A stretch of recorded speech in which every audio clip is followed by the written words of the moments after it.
Góða kvöldið, Grétar Mar heiti ég og mættur hér í sjávarútvegsspjall enn einu sinni og gestir mínir í dag eru Kristján Berg, fisksali með meiru og Jón Steinn Elíasson,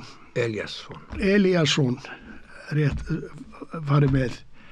Og við ætlum aðeins að ræða fiskverð og fiskmarkaðina og annað í þeim dúr, en ég ætla að taka mér það besta leyfi að segja að fiskvinnslur án útgerðar eru þjóðhagslega mjög hagkvæmar og hagkvæmastar í fiskvinnslu á Íslandi og skila mestum þjóðhagslegum arði vegna þess að þau eru að kaupa hráefni sem þau fá til sín á hæðstu verðum hverju sinni.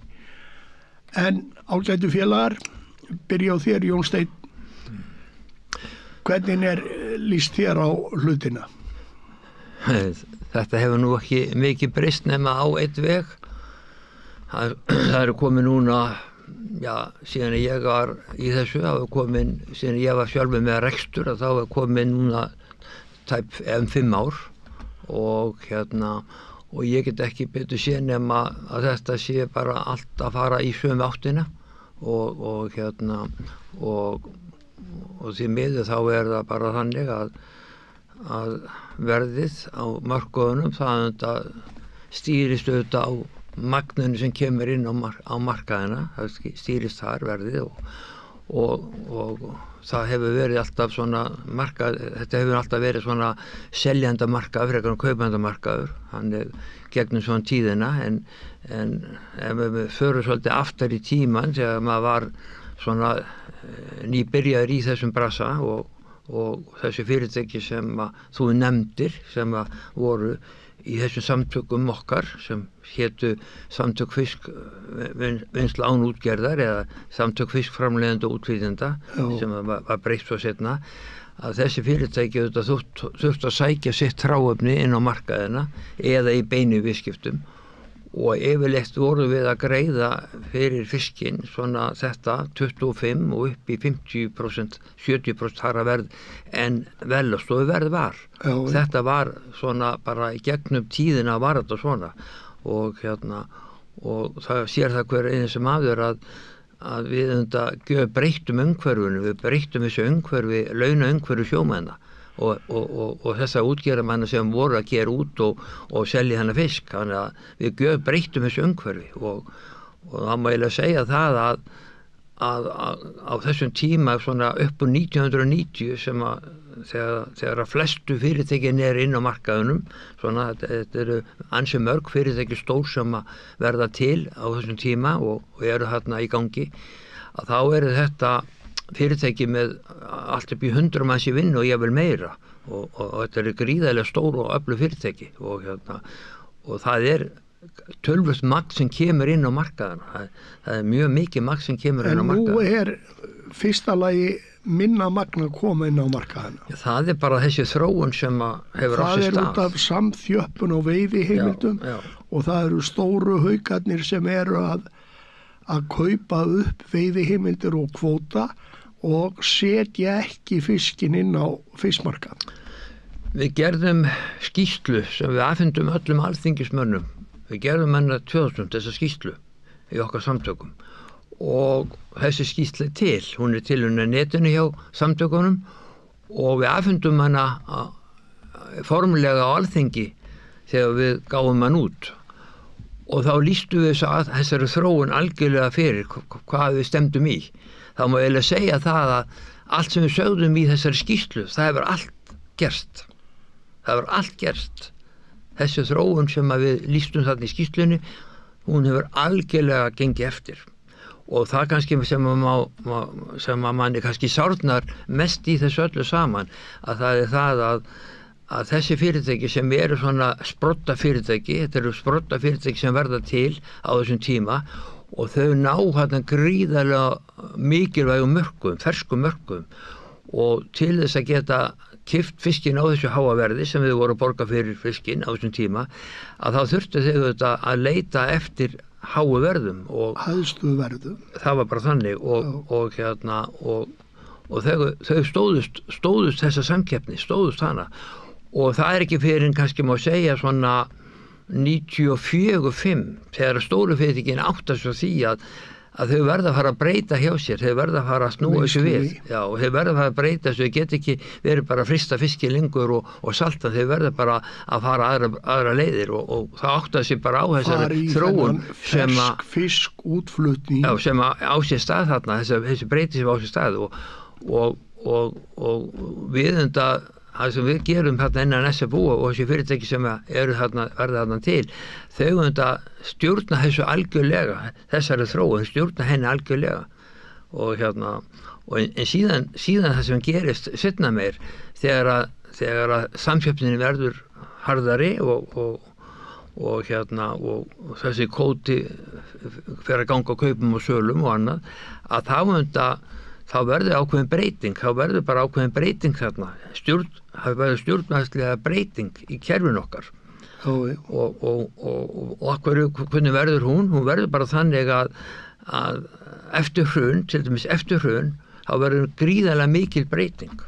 Þá verður breytingi það mikil að fyrirtæki sem eru innan okkar samtaka og eru ekki með útgerð og ekki með kvóta, þau eru bara gjörsamlega ekki talin ekstra hæf lengur inn í bankakerfinu okkar og í stjórnkerfinu okkar.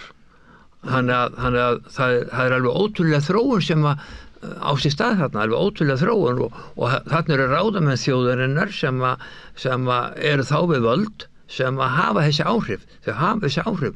Skýrslu sem kom frá bönkum á þessum tíma eftir hrun, þó þessi fyrirtæki einyrkjarnir koma mjög vel undan hruninu 2009 á móti stórútgerðinni og fyrirtækjunum sem voru með aflaheimildir, því þau komu mjög illa út úr hruninu og voru flest mörg bara gjaldþrota. Já, voru flest öll ógjaldfær hæf og en þeim var öllum bjargað, þessu fyrirtækjum var öllum bjargað og nema kannski eitthvað eitt undaskili sem var tekið niður. Sko, en þessi fyrirtæki sem ég að nefna hérna, þessi fyrirtæki sem innan SFU, að þau eru sprotta fyrirtækin, þau eru fyrirtæki sem búa til markaðinn, þau eru fyrirtækin sem að raunverulega íta þessu ferskfisk ævitýr okkar, má ég segja, og búa til þessu dýru markaði. Það ekki fyrir löngu seinna að Samherji eða Grandi fara að selja út ferskan fisk. Nei. Það sko löngu seinna sem að verður eitthvað að einhverju gagni þar. Við erum búin að starfa í þessari útflutningskri ferskri í 10 ár þegar þeir átta sig á því að þeir verða að fara þessa braut. Þeir byrjuðu að fara svona í litlum skrefum eitthvað, eitt og eitt fyrirtæki en ekki að neinni alvöru, en svo breyttist það, gjörbreyttist þróunin. Já, þannig að raunverulega sem ég ætla að koma aðeins inn á áður að ég gefi okkur orðið aftur að ráðamenn þjóðarinnar, þeir stóðu ekki sína plikt þarna og þeir sváðu bara á verðinu. Þarna stóðu þeir alls ekki og þeir vita upp á sér skömmin í dag, þeir sem ennþá á lífi og hvort það sé við völdi eða farnir frá, að þeir áttu sá því að þeir veðja á vitlausan hest og þeir eru með svo stóran hest í andlitinu núna, þeir ráðu ekki við hann. Nei, hann farin að ráða því. En Kristján, þú hefur verið að kaupa á fiskmörkuðum og átt allt undir því til að geta skaffað fisk til neyslu á innanlandsmarkað. Já, við kaupum allt sem við kaupum, allt í gegnum markað. Já. Það bara, við erum engu beinu viðskiptum og það kannski þá bara sífiskur eða grásleppa eitthvað sem að dettur inn. Humarinn náttúrulega horfinn eins og við vitum og við eigum allt okkar undir með að kaupa á fiskmörkunum og verðin þar náttúrulega að rokka alveg rosalega. Þau geta verið bara fleiri 100% upp og niður. Þeir náttúrulega eftir bara magni og hvernig veiðist og hvernig veðráttan og þar fram til göttunum. Bara allur pakkinn. Og það stundum ekki eitthvað dans á rósum að selja ferskan fisk því að kröfurnar til fisksala eru orðnar gríðarlega miklar. Þetta bara eins og ferð hérna í Hagkaup eða Bónus eða eitthvað, það alveg sama hvað ársins þú lappar inn í svona stóra flotta verslanir eins og Krónun og Bónus og þessar maturverslanir, þú vilt alltaf geta komist í fersk kóríander. Það skiptir engu máli hvaða vika ársins það sko. Og hérna það alveg það sem að fólk að koma til okkar, þá vill það bara fá allt, maður þarf að vera með allt. Gellur og kinnar og lúðu og allt þetta og léttsaltað og saltað og ferskt það nú minkað alveg rosalega mikið þessi gamli matur, hann hefur minkað alveg svakalega mikið og sem að mér finnst svona eiginlega að vera synd en eins og sólþurrkaði saltfiskurana, það bara minkað mikið en við eigum allt undir markaðnum og það eins og staðan í dag, þá bara mjög slæmt ástand á markaðnum. Þið náttúrulega fáið engan fisknum að borga hæsta verð fyrir en það bara ljóst. Já, það bara þannig en stundu pompa verið niður. Já, dag og dag gerir það. En þau geta náttúrulega farið upp úr öllu valdi þegar hérna lítið framboð og núna erum við akkurat að detta í það að að koma lítið framboð. Já. Og hérna það hefur nú verið sko í fisksala heiminum að þá hafa nú bara verið þannig að fiskverslanir hafa lokað á sumartímanum. Já, yfir sumarið. Ég held ekki tali bara 6 verslanir sem ætla að loka í sumar í júlí og jafnvel fram yfir verslunarhelgi og ástæðan svo að náttúrulega fyrsta lagi þurfum við að fara í frí, það erfitt að vera einyrki og taka sér ekki frí, það náttúrulega ástæða nummer 1 og svo náttúrulega ástæða nummer 2 að þegar fiskverð svona hátt þá náttúrulega ekkert út úr fisksölu að hafa. Þannig að það hefur bara kærkomið frí og lítil þjónusta á þessum tíma þannig að fisksalar hafa valið það að loka á þessum tíma. Og þar komum við á strandveiðinni. Strandveiðakvótinn nú bara yfirleitt búinn sko. Já, það eins og útlitið í dag að þá má rekna með því að strandveiðar verið stoppar bara í byrjun júlí. Já. Og þá nú ekki lítið að ske. Já, þá fær maður bara enga ferskan fisk á markaðnum og þessi stóru útgerðir og þessi stóru útgerðir, það nú heldur ekkert að landa inn á markaðina í einhverju magni. Nei, og svo náttúrulega bara það margar, ekki kannski bara stóru útgerðir, það bara flestar útgerðir að verða búnir með kvótana sína. Já. Veiðiheimildirnar, úthlutaðar veiðiheimildir. Og ef þessi strandveiðifiskur væri ekki kominn á markaðina, þá væri bara engi fiskur inn á markaðum. Já, ef strandveiðifiskur væri ekki á markaðnum, þá væri ég sennilega búin að leggja upp laupana og það nokkur á síðan sko. Já. Því að við náum ekki endum saman og ég ekki að tala um fjárhagslega, maður þarf bara að geta, ef þú ætlar að reka fiskverslun, þá þarf það að geta boðið upp á ferskan fisk, allan ársins hring, alla vikur.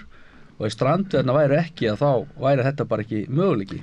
Ég held að stjórnvöld gerir sér ekki grein fyrir því hvernig ástandi komið í okkar mikla sjávarútvegslandi að afla fisk von í okkur sjálf.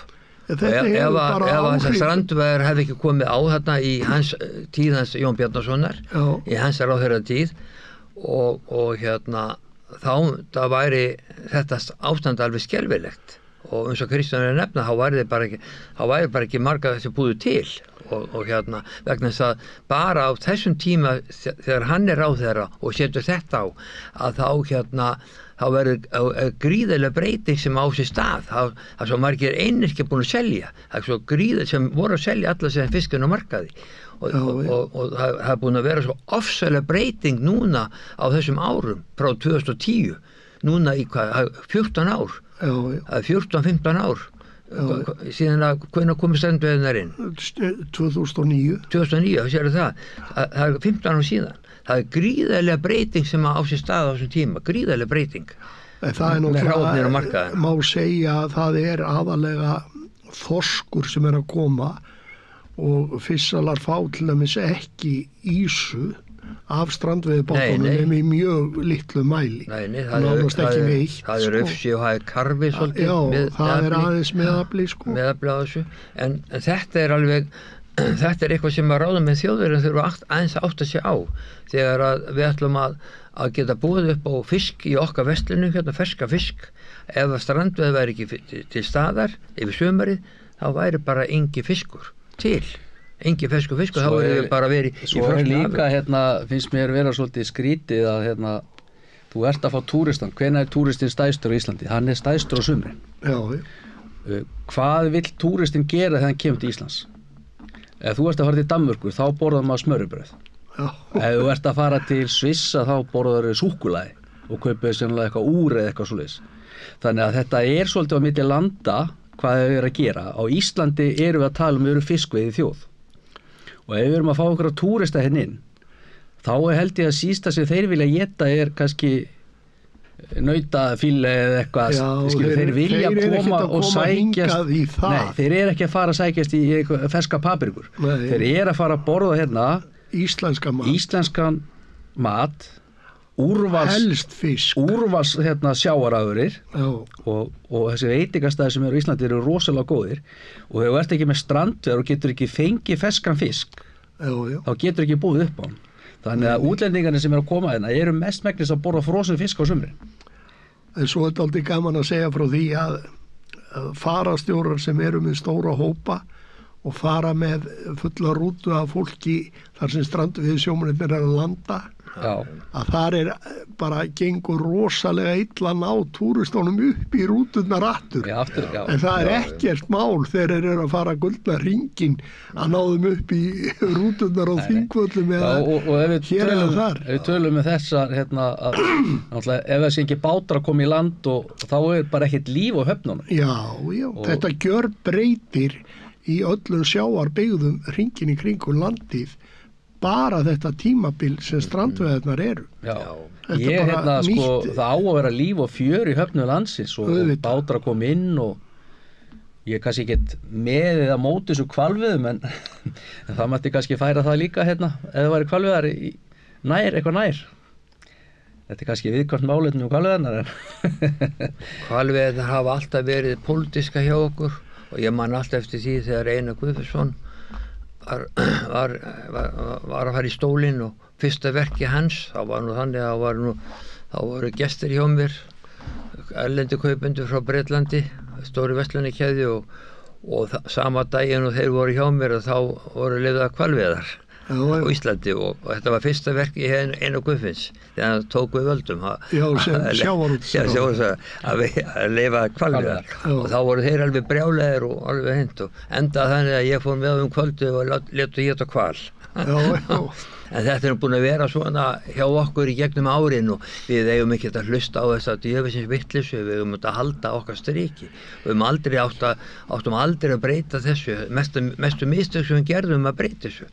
Að mínum að áttum aldrei að breyta þessu, við áttum bara að gera þetta á vísindalegum forsendum eins og við höfum verið að gera, og halda okkar striki, ekki láta einhverja aðra segja okkur við verkum. En það var ægileg pressa á okkur á þessum árum sérstaklega þegar að hvalveiðar voru stoppaðir á árum áður. Þá voru þetta stórar verslunarkeðjur sem hafðu gríðarleg áhrif, sem að voru að kaupa rækju af okkur og annað, og hótuð því að versla ekki við okkur og allt eftir þessu. Við áttum aldrei að hlusta á þetta, áttum ekki að ansa þessu. En við hlustuðum ekkert á þetta. Við gerðum það að vissum tíma, við hlustuðum á þetta og svona, en þetta er svo mikið skrýparleikur í hringum þetta er bara svo smábörn í sandkassaleik. Við megum ekki gleyma því heldur að hvalur étur eitthvað sem heitir 13 miljón tonn af sjávarfangi á ári. Það er ekki neitt smottiri, og það hefur áhrif á allt annað lífríki. Það er verið að veiða hval allsstaðar í kringum okkur. Normenn er að veiða og það er bara frændur okkar rétt hjá okkur er að veiða hval, og það er verið að veiða með þessum svipum veiðafærum og hvalur er að gera. Jafnvel verri veiðafærum. Og það er verið þeir eru búin að vera að reyna að breyta þessu sem er mögulega getað, en við fórum inn á þetta vísindasvið og höfum að halda okkur þar, og akkur ekki að halda sig áfram þar. Ég var algjörlega á móti þessu að stoppa þetta af stóru mistök að mínum mati. Já, en svo bara þegar maður horfir á hvaða áhrif hann hefur á lífríkið, hvalurinn, ef hann fær bara að fjölga sér. Já, Ég man hann eftir því þegar ég byrjaði til sjós 1970, þá sá maður aldrei hval út á sjó. Ég var á humabát og 72 og ég var á nótabátum og í Norðursjónum og víðar. Maður sá hnísu en maður sá aldrei stórhveli, en núna síðustu 20 árin þetta búið að vera þannig að það hnúfubakur að trufla veiðar á loðnu, síld og öllu og stóreyðilegi jafnvel veiðafæri hjá mönnum og Já, þetta er komið út um allt. Og mér fannst góðu pistill hjá Eggert Konráðssyni, hrefnuveiðisjómanni, sem sagði að þyrfti að skjóta hnúfubakinn og fækka honum. En ég er ekki viss að þetta sé eini maður sem hefur þá skoðun í dag. Nei. En strákar, fiskmarkaðarnir, þeir voru til góðs að fá þá. Já, þeir voru það og það var mikil bylting þegar þeir urðu til. Þannig að það voru mikla eftirvæntingar við fiskmarkaðan fyrir tíma og ég man eftir því þegar Þorsteinn Pálsson var sjávarútvegsráðherra, þá sagði Þorsteinn að hann ætla að skikka ákveðið magn að þorski inn á markaðina, og hann lofaði því að minnskosti einni eða 2 togarar skildu bara landa inn á markaðina. Það var nú bara svoleiðis. Og ég man eftir því þegar fiskmarkaðina voru opnað fyrst í Hafnarfirði og svo seinna niður á Granda, að þá voru bara gólfin full af fiski og þetta voru kallað gólfmarkaðir. Og síðan breytist þetta í þessa fjarskiptamarkaði seinna. Ég þekki það því að ég var formaður atvinnumálanefndar Suðurnesja 86 til 90 og þá stofnuðum við fiskmarkað Suðurnesja og það var bara stofnaður sem gólfmarkaður. Og það kom aldrei einhvern fiskur inn á gólf þar, það bara selti gegnum fjarskipti. Menn melduðu bara að þeir væri með 2 tonn eða 3 tonn af þessu og þetta af hinu og það var bara uppboð. Og svo bara sóttu við komandi menn þetta á bryggjuna. Þetta var bara svona þróun. Það voru bara, eins og ég segi, það voru bara heilu tórar sem lönduðu inn á markaðina, hvort það var í karfi eða grálúða eða hvað sem var. Þetta var gríðarlegt magn, þetta voru bara fleiri 100 tonn sem kom inn á markaðina og þetta var allan daginn verið að græja þetta út úr markaðinum. En því skildu við ekki geta verðlagt fisk á fiskmörkuðum eins og aðrar þjóðir? Hvernig er þetta í Bretlandi? Hvernig er þetta í Skotlandi? Hvernig er þetta í Írlandi? Hvernig er þetta í Þýskalandi? Danmörku. Það er allt verðlagt á fiskmörkuðum. Já, það er meiri sér í Færeyjum. Hvað er þetta að meina með því þá? Verðlagt þar? Fiskurinn fer inn á fiskmarkaðinn. Hann fer inn á fiskmarkaðinn og er verðlagður þar. Hann er verðlagður þar og það verður greitt fyrir fiskinn. Það er undanskilding í Færeyjum. Þar þarf það að setja helmingin af aflanum sem þú kemur með inn á fiskmarkað, en það myndar verðið á öllum túrnum þó að sé útgerð með fiskvinnslu sem vill fá helmingin af aflanum. Þá er það allt í lagi, hann getur fengið 5 tonn af 10 inn í hús, beint til sín, en verðið á þessum 5 tónnum sem hann fær inn í hús til sín er verðlagt á sama verði og aflinn sem var seldur á fiskmarkaðnum. Þannig að þú varst að reyna að segja það að útgerðin er að borga það verð fyrir markaðsverð. Já, markaðsverð. Já. En hjá okkur er eitthvað velástofuverð sem er 40-50% og stundum meira. Þetta hefur nú yfirleitt tískast hjá okkur gegnum þessi ár síðan að markaður eru til, að þá hefur við yfirleitt verið með svona 3 verði í gangi.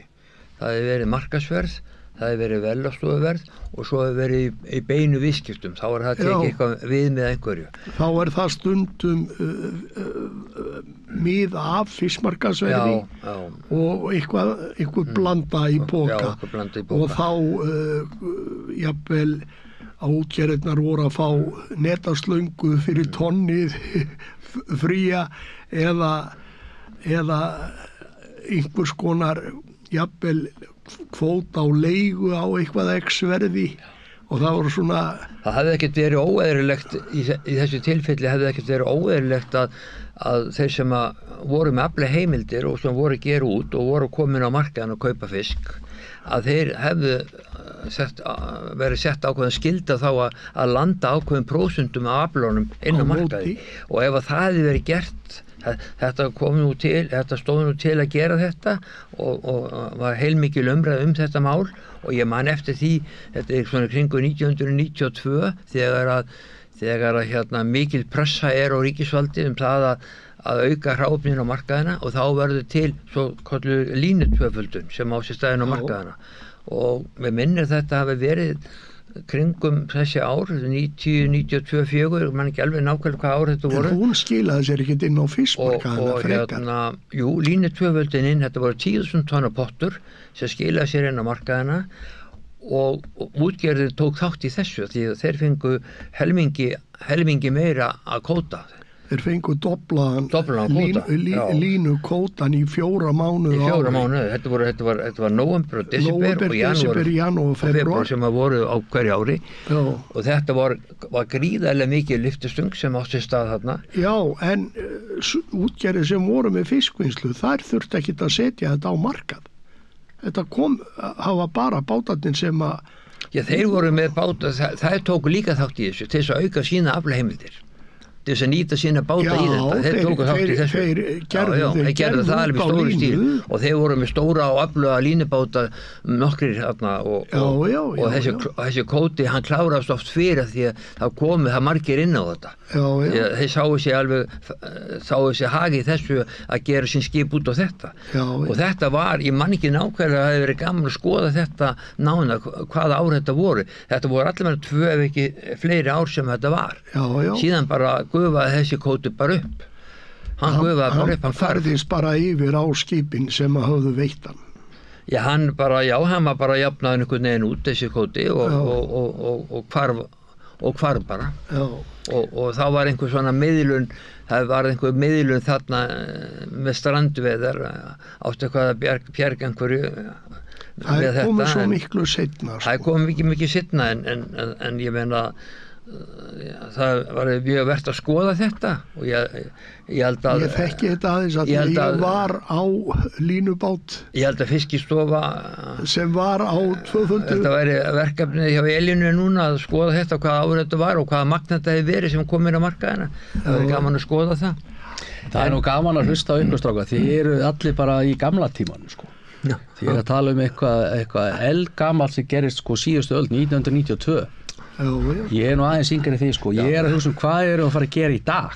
það bara, við erum að ræða eins það núna við ræðum aðeins þetta sem við erum að gera í dag og við getum ekkert breytt því sem gerist í fortíðin við þurfum að tala hvað erum að fara að gera í dag og hvað ætlum við að gera og hvað ætlum stjórnvöld að gera ef ég horfa á þetta núna ég er búin að vera vinna í fiski frá ég var 13-14 ára gamall og ég er 53 ára í dag ég á nú alveg 10-15 góð ár eftir sem ég get hugsað mér að eyða orkunni að selja fisk, flagga og selja fisk en ef við horfum á bara þetta tímabil sem frá ég byrjaði þá eru alla fiskvinnslur á landinu það er búið þurrka þær út og út af hverju þurrkaðast þær út af því að það fyrstulega ekki hráefni til þess að halda þeim uppi ef við myndum fara í það núna ef við ætlum að fara að auka fiskinn á markaðina og hvað stjórnvöld vilja gera kannski auka strandveiðar og annað hvernig var að vinna hennar fisk það eru engin hús í landinu til þess að vinna hennar fisk þau myndu spretta upp heldur það? Þau verður til strax þau voru til þessi hvað kostar að setja upp fiskvinnslu í dag? Já, þú þarft ekki stórt eða mikið húsnæðis til að geta flaka 2-3 tonn á dag ég sé nú ekki 2-3 tonn á dag við erum að tala toppfisk og frostfisk og svona risa fyrirtæki sem voru að taka kannski 15-20 tonn á dag og það bara þetta kostar sko það kostar 100 miljónir að setja upp svona vinnslu í dag sko. Jú. Já, það kostar auðvitað kostar bara ein flökun í dag kostar bara 130 miljónir. Byggja upp öflug og góð fyrirtæki og það eru miklar kvaðir á fyrirtækjum í dag hvað öllu heilbrigðiskerfi og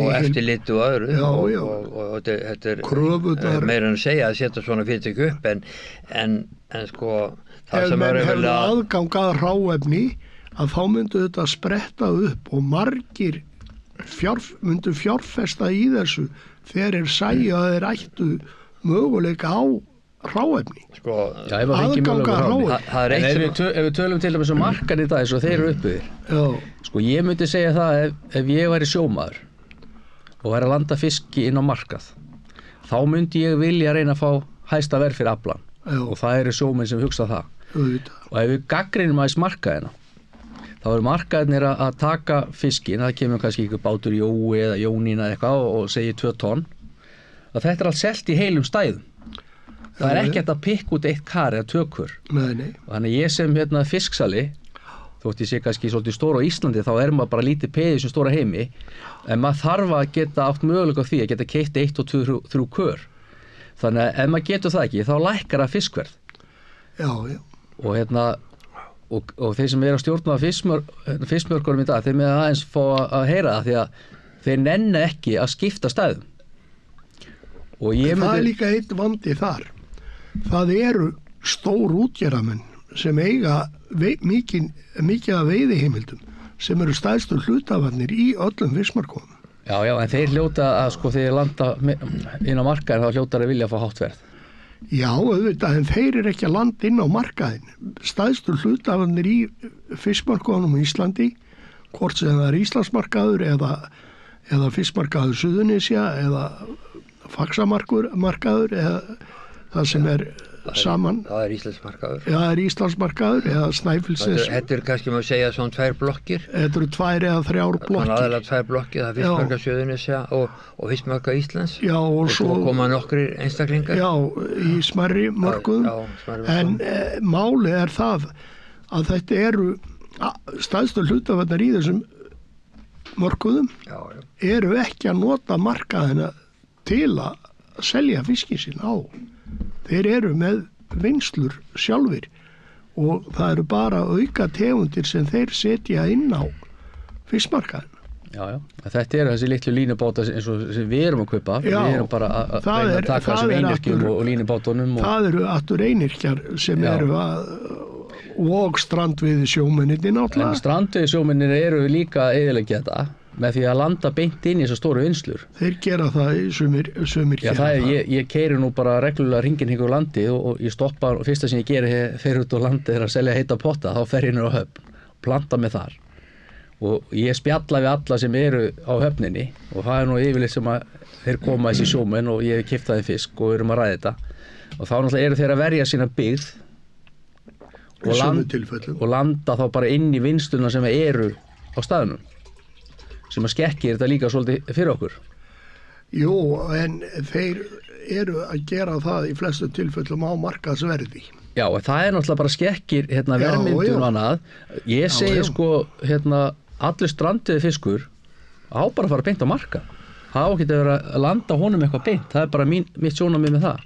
Það er nokkuð til í því það er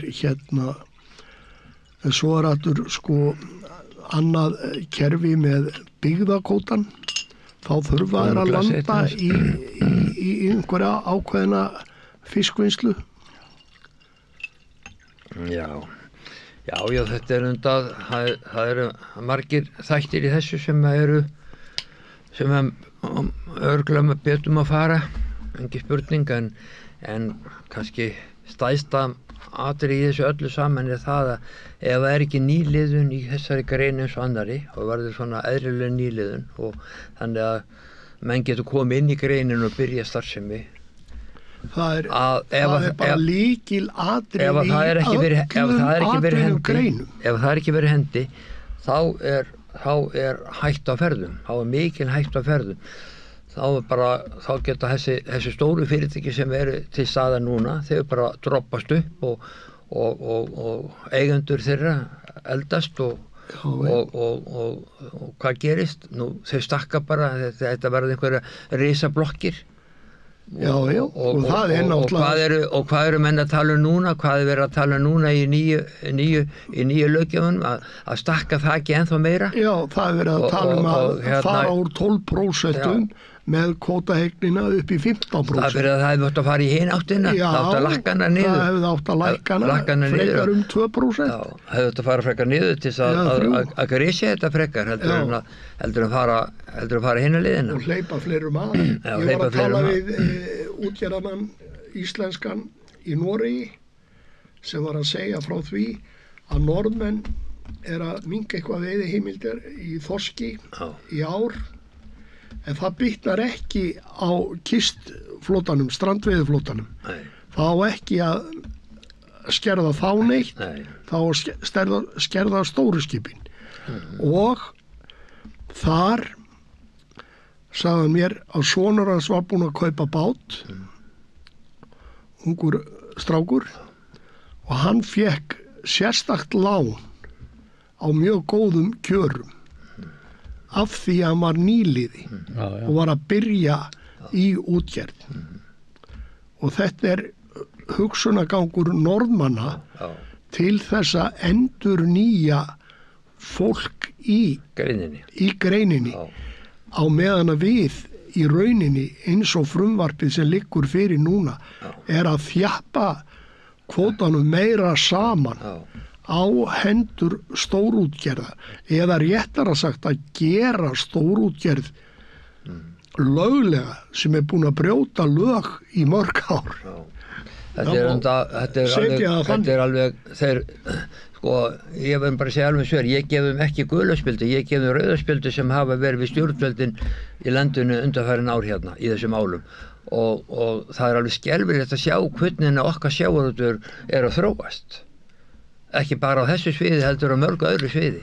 Þetta er alveg ömurlegt að horfa upp á þetta. Já, það til dæmis kom fram hérna Þetta skuli eiginlega eiga sér stað og skoðum bara núna dæmi til dæmis hjá Vinstri grænum. Það er Jón Bjarnason sem kemur með þetta frumvarp með strandveiðar og setur það inn og hvað er búið að gera síðan núna? Það eru 3 ráðherrar búin að vera núna í stólnum núna, 3 ráðherrar, Svandís og svo var hún Katrín í smástund þarna, tók við keflinu aðeins og síðan kemur hún Bjarkey núna inn. Það er ekkert gert þess að laga þessa stöðu eða koma mósvið strandveiðmenn á nokkru sviði eða bæta þetta neitt. Það er ekkert gert neitt. Það er eina sem við erum að tala um, það er að gera málin ennþá snúnar og erfiðra. Það var nefnd stofnuð þarna 2009 sem var að starfa til 2010 þarna, sáttanemndin og það voru öll gögn og allir pappir og annað til þessa nefnd, hvernig hún starfaði og Svandís, hann Jón Bjarnason, hann benti henni á þessa nefnd og hún geti farið að skoða hana, en nei, það sem hún gerði, hún fór allt aðra leið, hún bjóði til aðra nefnd sem var helmingi starri og fór allt aðra leið. Þannig að Vinstri grænir í þessu máli eru bara með rauðaspjaldi frá mér algjörlega. Já, ég meina algjörlega rauðaspjaldi. Þeir eru búin að algjörlega drullu að baka á sig. Það kom hérna eitt viðmælandi í þátt til mín þetta skýrslufargan sem ráðherrar sjávarútvegsmála hafa gerið gegnum tíðina og ég man ekki hvað það eru margar skýrslur en allir hafa eitt fjármunum í stóran starfshópa að búa til nýja skýrslu og aldrei hægt að nota neitt sem var í gömlum skýrslu og sem tók og það Atli Hermannsson sem var hérna gestur í þætti, hann lýsti þessu mjög vel og hvernig árangur hefði orðið af þessu og það er bara sorglegt og eyða í þetta milljörðum í bara kjafta bull og ekkert gert með það og núna liggur fyrir að ráðherrann ætlar að leggur til að sægreifar sem hafa brotið lög í einhver ár, þeir verði gerði löglegir með því að hún hækkar hraðan sem maður mega að fara á. Þá ekki að stoppa það á 90 heldur á 115. Ekki það bara, heldur leyfir hún togskipum að fara nær landi á stærri skipum með meira vélarafl, stærri hlera og stærri bobbingaleikjur nær landi. Ég legg til að því að hún ekki umhverfisvæn. Já, því við erum að tala þessa nefndir, þá legg ég til að hérna, þetta nú sami flokkur, Jóhanna Sigurðardóttir, sem að kom með þessa hugmynd inn hérna, með að hérna, fyrna aflaheimildir á 15 árum og sáttanefndin var til það og Guðbjörn Hannesson heitinn, hann var formaður þessa nefndar og ég legg til að formaður Samfylkingarnar sem núna, hún Kristrún Flósudóttir, að hún ætti að skoða þetta mál mjög vandlega vegna þess að þessi vinna sem fór fram í sáttanefndinni er mjög merkileg, svo vinna, hún er mjög merkileg og hún náði mjög langt og það munaði ekki miklu að hafi tekist að klára þá vinnu ef að Steingrímur og Jóhann hafi ekki hlaupið undan sér í því og sérstaklega Steingrímur. Hann má alveg hlusta á mig núna. Hann hljóp undan sér í því og fór að funda með út í bæ Elljúmennu þegar fór út í nefndinni. Manni sýnust nú Kristrún Frostadóttir vera að fara sömu leið og Ingibjörg Sólrún gerði 2007, fara á fund Elljú og segja að maður hafi ekki neinar áhyggjur að hún ætli ekki að breyta neinu og ætli bara að eiga gott veður með þeim í framtíðinni. Hún ætlar ekki að breyta verulega, hækki eitthvað veiðilega og gjöld í besta falli. Ég held að hún þurfa að kynna sér máli betur. Já, hún þarf að gera það. Ég held að það sé að kynna sér betur. Engin spurning. Hún þarf að koma fund til okkar og kynna sér þessi mál betur. Já, vonandi gerur hún það. En varðandi svona framtíðun og annað, þá er hún auðvitað í höndum næstu ríkisstjórnar og ég held að þessi ríkisstjórn sem er við völd núna, ég held að dagar hennar verða bara fljótt haldir. Mér get ekki betur séð nema hún sé alveg að líðundur lok. Jú, en römm er svo taug sem að límið í stólunum hefur. Límið er fara að gefa sér verulega þar. Já. En hvernig horfir til með fisksölu innanlands inn í framtíðina? Hvernig sérðu fyrir þér næstu ár með óbreyttu kerfi? Í óbreyttu kerfi? Að minnkar það sem kemur inn á markaðinn? Ég sé nú bara innan 10 ára þá held ég að fiskbúðir verði bara ekkert hérna á Íslandi. Nei. Þessi þróun er áfram sko. Hún er bara mjög slæm þróun búið að verða. Það er náttúrulega engin heldur nýliðun ef við tölum áfram um það. Það er engin nýliðun í fiskbúðum, það er fækkandi og fækkandi. Það er erfiðara að finna hæft starfsfólk. Já. Verðlagningin hefur verið talað mikið um verðlagning á fiski. Já. Ég stjórna nú ekki verðinu á heimsmarkaði en við erum að keppa við heimsmarkaðsverð þegar við fyrir markaðina, þá erum við að borga hæsta verð bara fyrir fiskinn. Þannig að eitthvað sem býr í New York eða París eða eitthvað staðar í heiminum, hann hefur sama aðgang á fiskinum og ég hef. Já. Þannig að við erum að keppa við heiminn í þessu og Íslendingar virðast ekki vilja greiða þetta hátt verð fyrir fiskinn sem við þurfum að fá. Því við getum ekki keypt fiskinn á okkur x verði og það er ekki niðurgreiðsla í okkur sko. Eins og með lambakjötið og annað. Ég held að sé 7, 8, 9 milljarðar sem að lambakjötið er greitt niður og það er samt rándýrt. Þannig ég ef við myndum taka bara niðurgreiðslu af lambakjöti og fiskurinn ætti að fara í samkeppni við það verð, þá held ég að það myndi snúast við að allir fara að borða fisk aftur. Já. Og það er vitlaust gefið í þessu í landi og og þetta lítur bara ekki nógu vel út, segir alveg svo í dag sko. En nú er verið að tala um það að það sé borðaður of lítill fiskur. Maður var nú að hlusta bara á útvarpi í dag og það er verið að tala um það að sumt fólk borði fisk kannski einu sinni í viku, 2 sinnum í viku. Ekki það einu sinni. Já, ekki það. Nei, það er alveg rétt. Það hefur aldrei verið svo mikið framboð af matreiðslu þáttum á netinu og sjónvarpinu og það, þannig að það ætti nú ekki að vera erfitt að finna góðar uppskriftir af fiski. Ég held að stjórnvöld átt að sjá því að þeir verða að gera fiski meira aðgengilega en og annað og það eru fólk sem er verið að rannsaka þessi mál hvað er mikið vöntun á einmitt á þessari fæðu til fólksins í dag í landinu okkar og við sem hefum hennan góða aðgang að þessu. Mundi það hjálpa til að skikka öll skip á Íslandi að setja 10% afla sínum inn á fiskmarkaði? Það skildi þetta gjörbreyta miklu. Það þarf að setja skildu. Haldið þá er borðið meiri fiskur í Íslandi? Já, það er allavega meiri framboð og það ef það er meira framboð inn á hérna markaðin og annað, þá er meiri möguleiki á að ná í hráefni, það segir sér sjálft. Það er nú bara þannig eins og staðan í dag þeir sem eru að kaupa markaðinu, það eru flest allir sem eru að flytja fiskin út í heilu lagi. Já, það er stór vandamál. Þeir eru stórir þáttakendur í þessu í dag. Og það er náttúrulega bara alveg sjálfsagt að þeir komi inn á markaðinu og kaupi íslenska fisk. Mér veist ekkert að því og borga hæsta verð. Og ef er aukning á því að kemur meiri fiskur á íslenska markaði þá held ég að þessa vinslu sem eru úti myndi bara kaupa meira. Já, en kannski það er nú ef það kæmu 10% í viðbót af öllum heildarafla sem eru þá væntanlega einhver 40-50.000 eða meira af fiski inn á markaðin, þá skildi maður ætla að það er meira framboð fyrir alla, bæði þá sem vildu flytja óunnin fisk út og fisksala. En þá er náttúrulega að setja einhverja reglur þannig að maður geti treyst á það. Þetta er ekki svo bara með hvalveiðarnar að það er bara þegar hvalveiðitímabilið byrja það er ekki sem komið leyfi sko.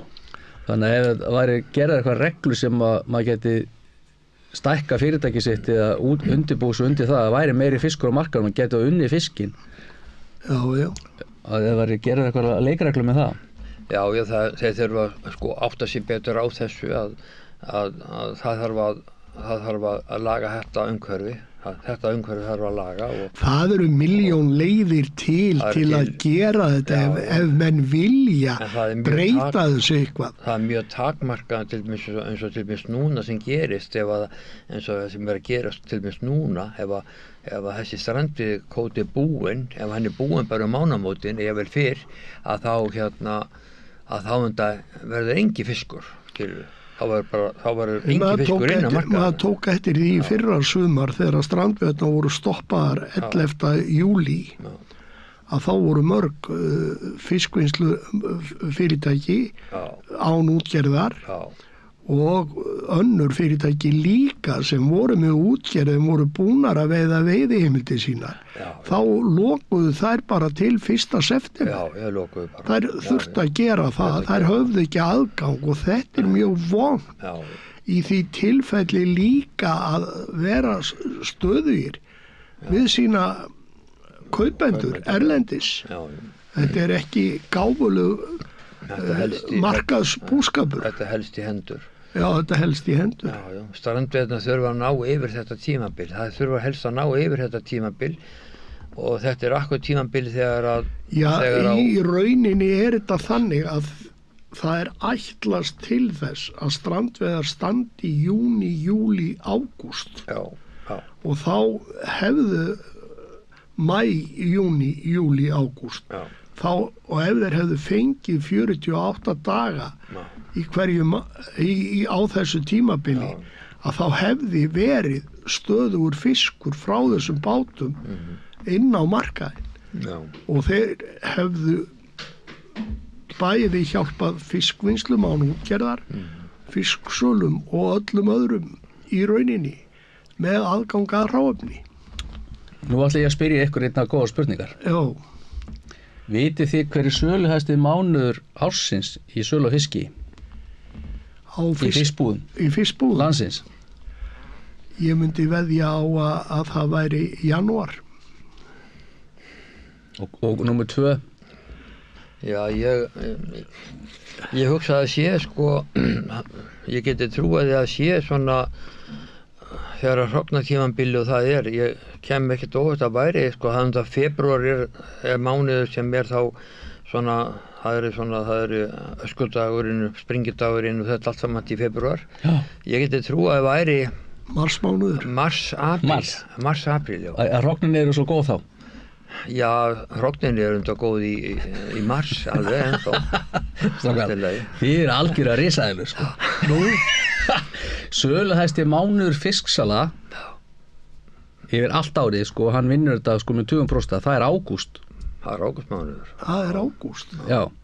Það er útlendingarnir. Það var, strákar, hérna, þegar ég var að byrja 1989 á síðustu öld, þá var sko janúar söluhæsti mánuðurinn og febrúar aðeins minni og mars aðeins minni. Þannig að janúar var alltaf bestur. Já. Og þá var alltaf hrogn og lifur og það sem við erum að tala um, en tímarnir eru búin að breyta svo svaklega. Heldur betur. Já, það er náttúrulega túristinni þegar að koma 2 milljónir túrista til landsins. Þegar ég var í þessu á sínum tíma. Já, það er ekki mikið að túristum að koma inn í verslunin hjá mér, sko. Það voru þetta öflustu mánuðinni, janúar, febrúar og mars, fyrir utan þessar dagar sem komu þarna inn í þetta.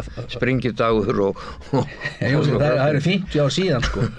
Það er hálf öld. Þannig að sko, það sem að gerist er það að eins og núna síðustu 2-3 daga hefur verið rosalega gott veður í Reykjavík. Já. Og það var mjög slæmt veður í maí. Það var fín fisksal í maí.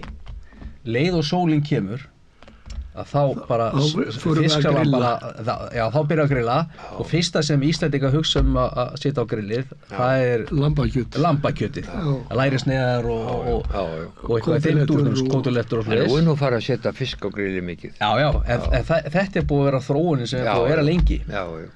En það hefur verið núna undan síðustu 4-5 ára, þá hefur höggið ekki verið svona mikið á fyrstu sólartögunum. Nei. En að fólk er að setja fisk á grilli líka. Já, nú eru fiskbúðirnir að bjóða upp á svo margt á grilli, sko, sem er gríðarlega jákvæð breyting, mjög jákvætt og flott. Og þessar búðir í dag sem eru búðin þín og fleiri búðir er alveg stórkostlegar og þetta er til fyrirmyndar alveg. Já, og þetta er alveg skömm að því að stjórnvöld skulu ekki gera neitt í þessu málum. Þetta er alveg bara skömm að því, sko. Eitt orðið við það. Já, það er náttúrulega þegar að menn eru í samkeppni á óheilbrigðum forsendum. Niðurgreitt lambakjöt en help yourself þegar það kemur að fiski. Já. Ekkert gert og ekki einu sinni tryggt að hafa hráefni inn á fiskmarkað komi hráefni. Það er verið að tala um þegar maður hlustar á þessa ráðherra og stjórnmálamenn, það er verið að tala um fæðu öryggi. Hafið þið heyrt þetta? Tala um fæðu öryggi. Og það er ekki meira öryggi það að þeir pæla ekki sín því hvernig ætla að hafa fisk inn á mörkuðunum ákveðin tíma ársins. Sko, hvar er þessi nefnd sem er að fjalla um fæðu öryggi? Ég var alveg til að gefa kost á mig í þessa nefnd. Af því að sko, maður verður flökust þegar maður hlustar á þetta. Bara eitt orðið við það. En strákar, það er bara að styttast í þetta hjá okkur. Hvað segið þið að lokum? Ráðleggingar til stjórnmálamanna eða bara hvaða skoðanir hafið þið á hlutunum?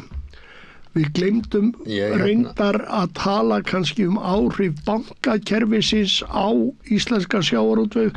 Við gerum það kannski. Það er bara annað þáttur. Það má eiginlega gera það, segja að það sé bara þáttur 2 seinna.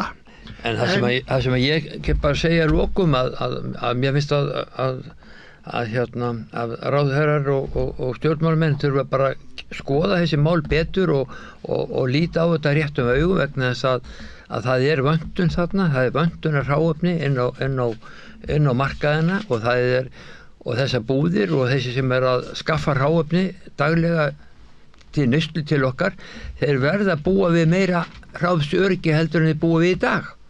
Það er bara síðast orðið mín. Já. Kristján? Ég veit ekki hvað ég á að segja. Ég vil bara byrja á því að hvetja fólks að borða meiri fisk. Það er það sem stendur mér næst.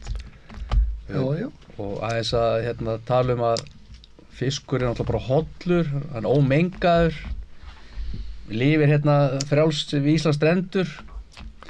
Ekki Ég plast í honum. held að við séum ekki, getum ekki verið með betri fæðu okkar borðum heldur við fiskinn sko, íslenska fisk. Nei, hann er ekkit orðin plastmengaður. Nei, ég held ekki hér allavega, en ekki hérna á Ísland allavega. Ég myndi bara hvetja fólks að borða meiri fisk. Já, já. Og eldan aðeins styttra, ég held að það er galdurinn sko. Já, og veldan ekki. Já, og eldan ekki. Já. Já, Já, já. Nú er ég einmitt að fara að borða fisk. já. Ég er mjög spenntur í það, fyrir því.